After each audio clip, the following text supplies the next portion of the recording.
en route between London Stansted and Bremen in Germany. It's maintaining 21,000 feet, and for whatever reasons the pilots are gone, cabin crew are gone, and you are the last one standing.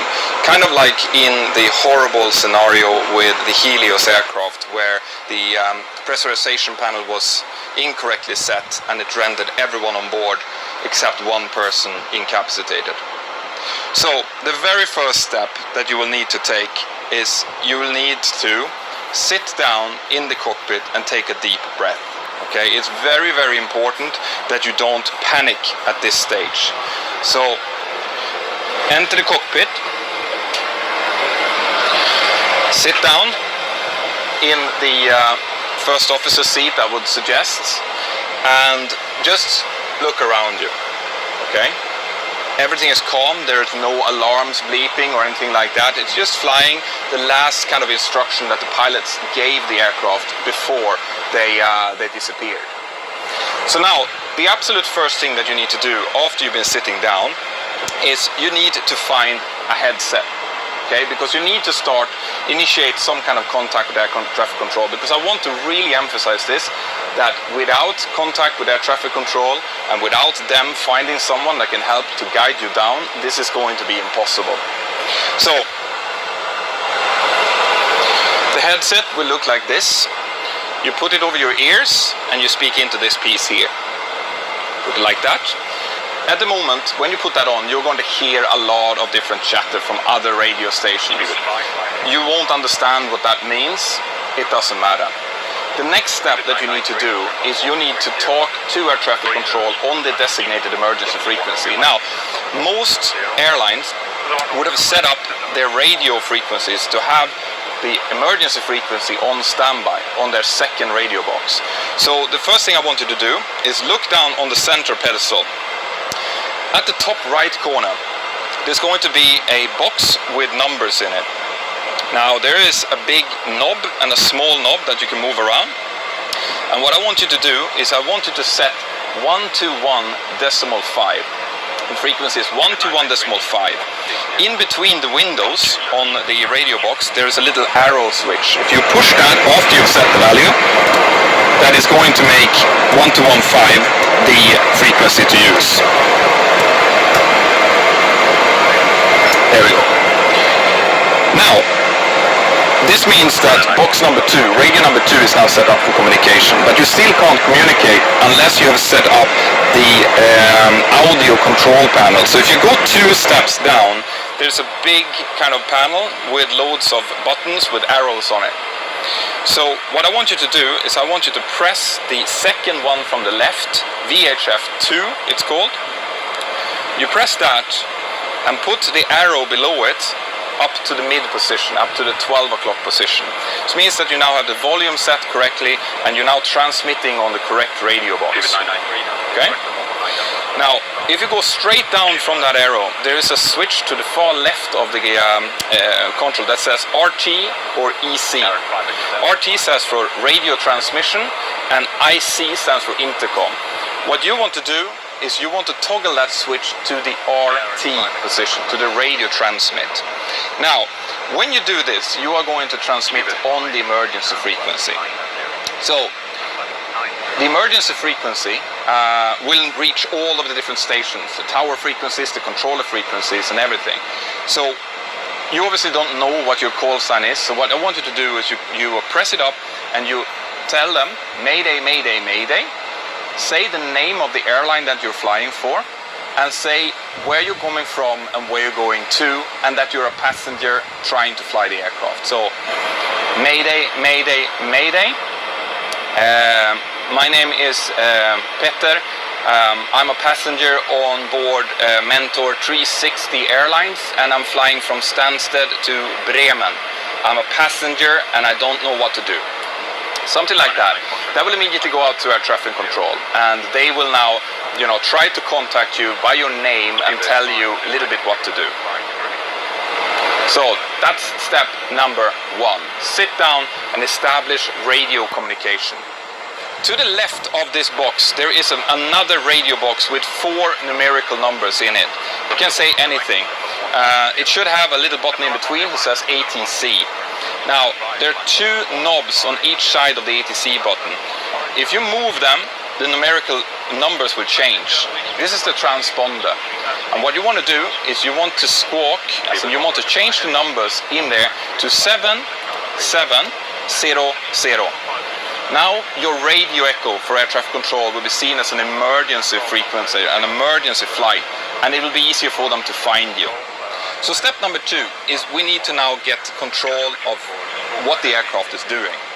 Air traffic control is likely going to want to know how far away you are from a landable airport and how much fuel you have.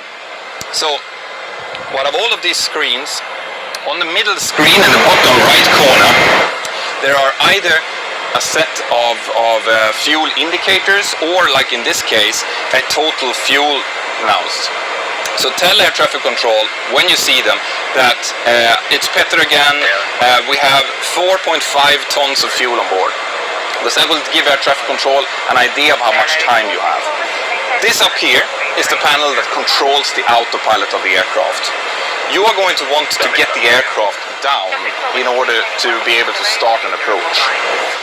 If you look from the right to left here, these are the course selectors. We're going to talk more about those later on because they will be important. There's a big altitude window. That altitude window tells the autopilot what altitude it should be flying to. To the left of that, there's a heading window. These two, air traffic control is going to want to tell you what to set in. Right? So in this case, we are flying over the English Channel at the moment, and air traffic control wants us to go back to standstill. So they will then tell you to put the altitude window down to maybe 3,000 feet, because there's no terrain around, there's no mountains around. You take this big knob up here, 3,000 feet. Now, as you might notice, there are some lights coming on. That's because the aircraft was not expecting to descend here. You can completely disregard these lights for now. So 3,000 feet, and you will see that the altitude hold, the alt-hold button illuminates under here. That's completely normal, just telling that the aircraft is maintaining the altitude. So, it's not descending at the moment. You're going to have to tell the aircraft to descend. And the way to do that is these buttons over here. So you either have altitude hold, which is just maintaining the altitude, vertical speed, which tells the aircraft how quickly it should descend, or the one we are going to use is something called LVL-CHD, which stands for level change. If you press that, it means that the aircraft is going to reduce the thrust and it's going to follow the speed it has now in order to achieve the altitude. So 3,000 feet, you press level change, and as you can see, the thrust is now coming back and the aircraft is starting to descend over here. So it's now achieving what you want it to. The second thing you want to do is, at the moment the aircraft is following its track towards Bremen, and we don't want to do that. We want to go back to standstill. So our traffic control is once again going to come in and tell you, Petter, are you there? Yes. And we want you to try to turn the aircraft. Now, in the middle of the mode control panel, you have a heading. You have a window called heading. That has numerical numbers inside of it, 3 of them, and it goes from 0 to 359. They will probably tell you to turn to a certain numerical number. So in this case, they're going to tell you to turn to heading 270. So you just turn this knob until it says 270, and once you've done that, you go down and you press heading select.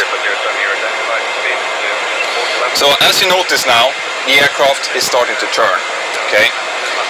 So the aircraft is basically doing what you're telling it now. So you're doing a great job. At the moment you're both controlling the altitude of the aircraft and you're turning using the heading bug in a direction that air traffic control wants you to turn.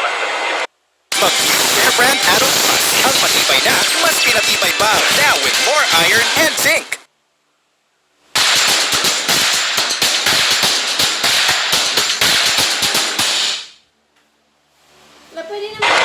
Like I was saying, the aircraft is now descending following a certain speed.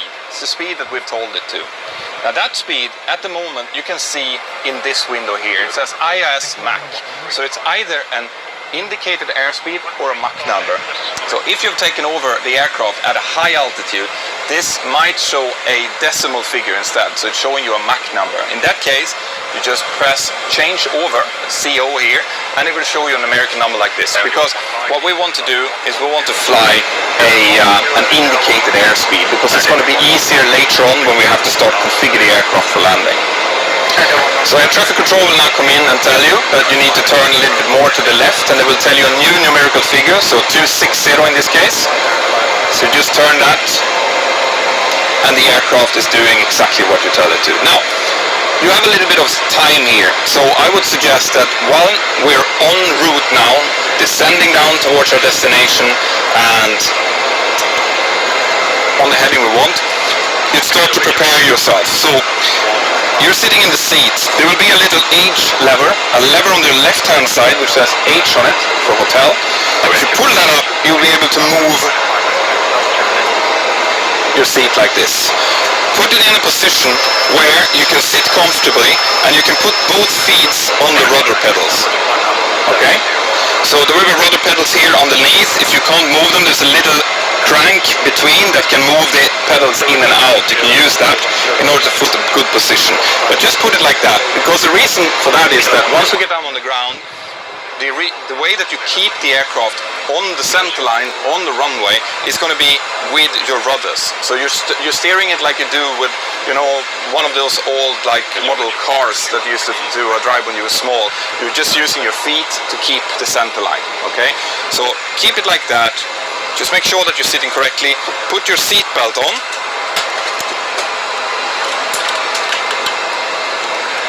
Like that. And if you want to see more about how the pilot's seat works, there's a link up here for that. Okay, I've done a video on that before. Alright, so if we look at this picture now, it's going to show a map picture. It's not going to make much sense to you, so don't worry too much about that. On the right hand side you can see your altitude, and on the left hand side you can see your airspeed. It is possible that air traffic control is going to want to ask you what your speed and your altitude is. So we're continuing to descend. Anytime that air traffic control is asking for you, telling you your name, use that little button on your mode control panel that says RT, and you transmit using that, okay?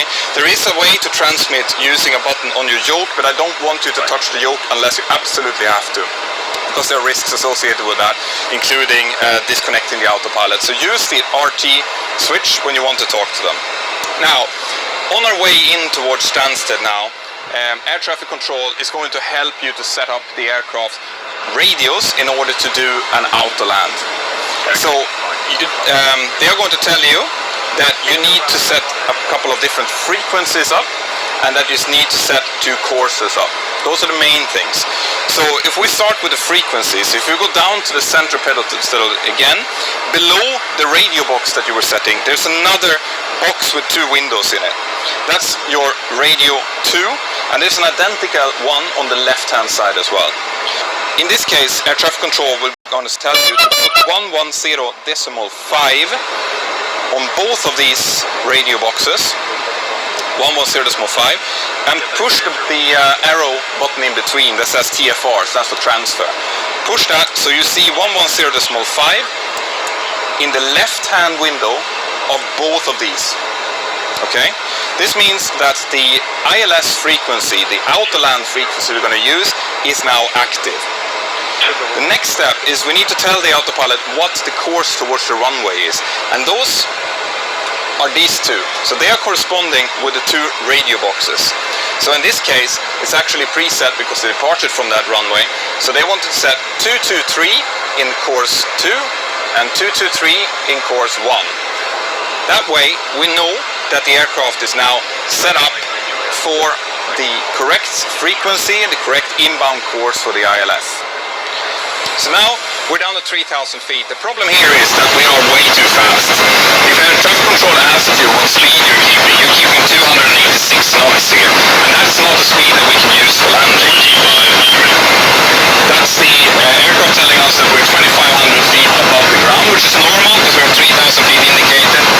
So what you want to do now is go up to the speed window that says IS Mach and bring that back to the value that air traffic control tells you. So in this case we're going to bring it back to 210. Let's thrust levels will come back, and you will see up here on the speed window that the speed is starting to decrease.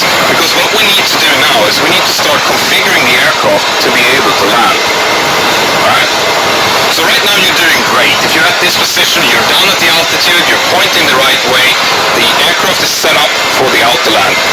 So, next step now is that air traffic control is going to want to start to slow you down even further. Okay? So, what you want to do is when the speed has come back to about this magenta bug that you've set, that's going to be 210 knots. There's a flap lever here. These are the thrust levers that controls the engine. On the right hand side there's a flap lever that controls the flaps that are going out on the back of the aircraft to help us slow down and land. So the first thing you want to do is you want to take the flap and you want to move it to the 5 position. So move it 1, 2, 5. The trim will move, that's the autopilot doing his job, do not worry about that. Wait maybe 20 seconds like this, and then bring the speed back to approximately 180 knots to start with. That way you will always be safe. Okay, 180 knots. Good. The aircraft is now slowing down more and more. Now, when we have the chance here, we have a little bit more time over. There is a couple of things that we want to make sure that the aircraft is doing. After the landing, we want the aircraft to stop by itself. The way that we make sure that that happens is by doing 2 things. Above the center screen here, there is a knob called auto brake. And it does exactly what it sounds like. It will tell you how to auto brake the aircraft. Bring that to the number 3. The next thing is on the left side of the thrust levers, there's a little handle called speed brake. Now what you want to do is you want to lift that up and move it a little bit back, as in it's just like it's resting on a ledge. So you lift it up and then you move it back a little bit. I'll show you that again. Lift it up and back a little bit. Very little, so that it rests on a ledge like that. Okay. So, we're getting closer. Air traffic control wants us to start getting ready to intercept the localizer. You don't know what that means, obviously. In this case, first of all, they tell us to turn a little bit right to heading 270 degrees again. The aircraft has flaps 5. It's at 180 knots. It's at 3,000 feet. The auto brake is set up. The speed brake is set up. Flaps are coming out. So, the next thing to do now is they're going to tell us that we are cleared for the approach. Okay? And what you need to do then, and this is crucial, guys. In the middle of the mode control panel that controls the autopilot, there are 3 switches. LM, orlog, and approach. In this case, we're still very far out, but in this case, what you want to do is you want to press approach.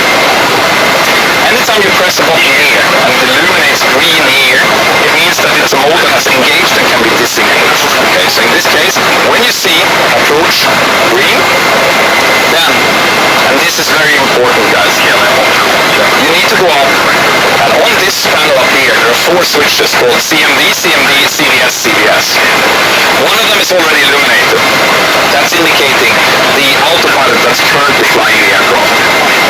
Now, what you want to do, in order for the aircraft to be able to auto-land, is you want to illuminate the second autopilot again as well.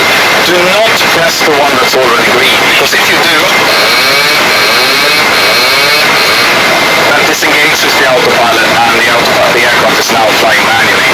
So, you want to make sure that you do not press the one that is illuminated, but the other one. So what you want to see is 2 green lights, not 1. So, press that. Now, the aircraft is set to approach, and we have both command A and command B engaged. So, autopilot is set up. So now really, the aircraft will capture both the localizer that will guide it towards the runway and the glide slope that will make it descend. So the next things that we need to do now is we need to continue to configure the aircraft to bring the airspeed back to make sure that it is safe to land. We're still pretty far out, so at this point you can probably reduce the speed a little bit further to maybe 170 knots or so. You will see on your airspeed indicator here some indicators, like in this case 1 and 5. That indicates the lowest speed that you're allowed to fly with the current flap setting. So as long as you don't, as you move the airspeed bug above the minimum speed, the aircraft is safe and it's not going to fall out. Fasten bond at neck. Dahil sa dandruff you need Head and Shoulders. Unlike beauty shampoos, tanggal ang dandruff that causes fatigue. Head and Shoulders.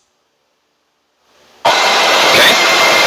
You need to start anticipating what will happen. When the aircraft hits the localizer, it's going to suddenly start turning. Now this is completely normal. This is something, basically the aircraft is now following a guidance towards the runway, so don't be afraid when that happens. Subsequently, it will also capture a glide slope, which means that it will start to pitch down. All of these things you have to be aware that it's going to happen, and don't let it scare you, okay? Very important. So, right now, we are getting localizer capture. So as I was saying, the aircraft is now turning. It might feel quite violent. You do not have to be afraid. This is completely normal. Now the aircraft is tracking the localizer. Okay? Back at 170 knots, the aircraft is turning now straight towards the runway, and we're getting closer to a landing position. So the next thing we want to do now is we want to continue to configure the aircraft for landing. This is something we will do quite close to the runway, but since you're doing this for the first and hopefully only time, then we're going to do it a little bit further out. So the next we need to do in order to be able to land is get the landing gear down. So the landing gear is this big lever here in the middle of the cockpit. It has a little gear on it. It's easy to find. And what you want to do is you want to take that and move it down.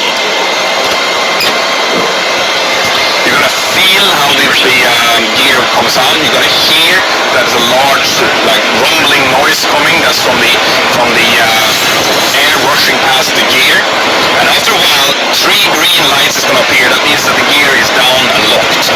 Now you can continue to take flaps into a landing flap configuration, which is going to be the max flap in this case. So air traffic control will tell you to slow down, and in that case you move the flap to 15. When you move it to 15, you go up, and remember where the speed is on the MCP? The speed needs to come back, and you see the 15 bug here on the primary flight display. Just put the speed bug over the 15. It's going to be around 155.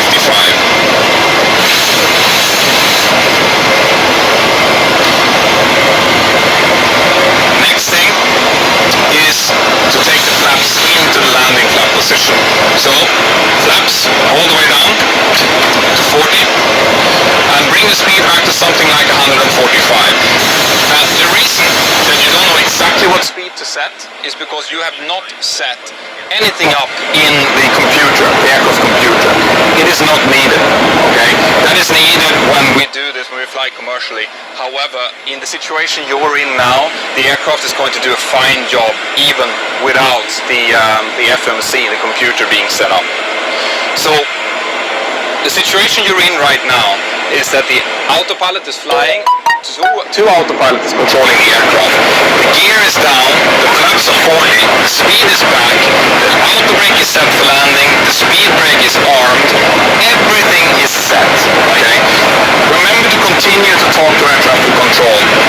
If they're asking for something, they should tell you where to look, so you should get guidance from this, and tell them that the aircraft is now completely set up for landing and to have all emergency equipment standing by upon landing.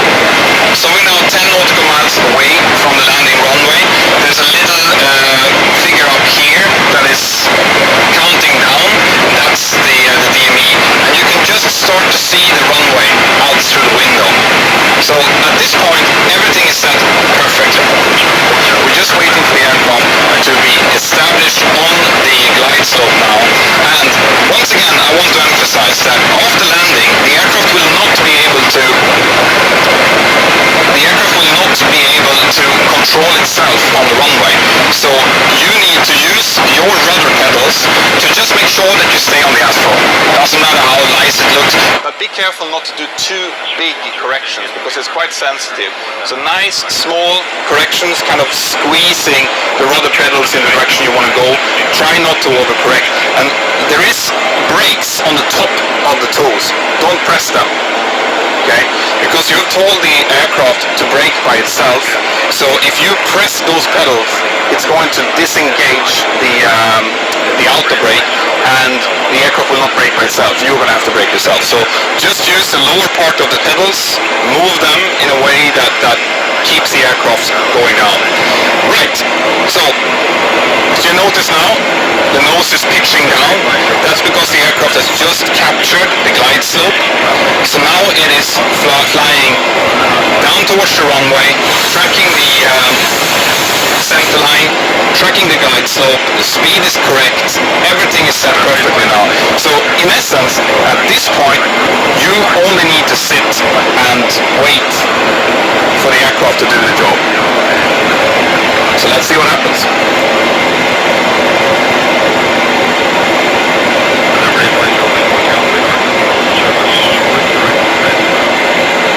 And as you can see, this is a very smooth maneuver, and that's because you have already preset everything that needs to be set up. So when we get down on the ground now, just make sure the aircraft comes to a safe stop on the runway. We're going to stop. That's the aircraft telling us to be 1,000 feet above the ground. It's taking that off the radio altimeter that you have up here in the right side of the primary flight display. When we get down, we're just going to shut down the engines, and from there we're going to let the cabin crew take over, or let the emergency vehicles take over.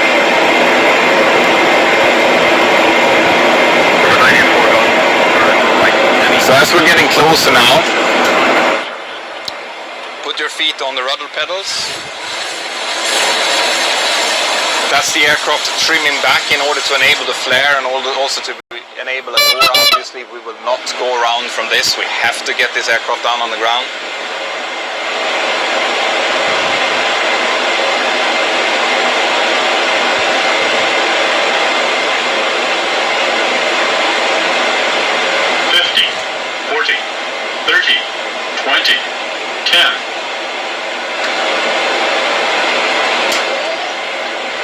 There we are. The aircraft has landed. Now we would take reverses in this case, which are these levers up here. It's not really needed in this case, because we're landing on Stansted. And as you can see, the aircraft is following the center line quite well. There's not too much wind, but I use the rudder pedals slightly here just to maintain the center line. And let the aircraft come down to a complete stop.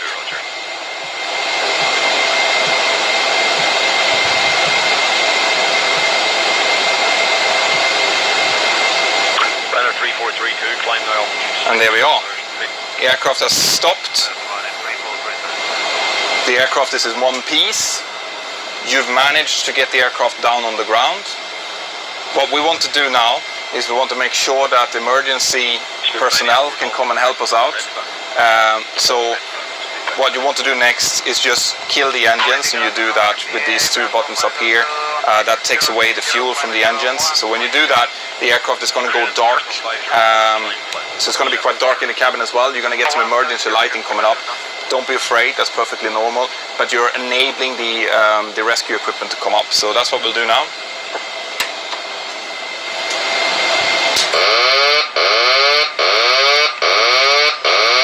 And that sound is the autopilot disconnecting, because it was still connected at that point.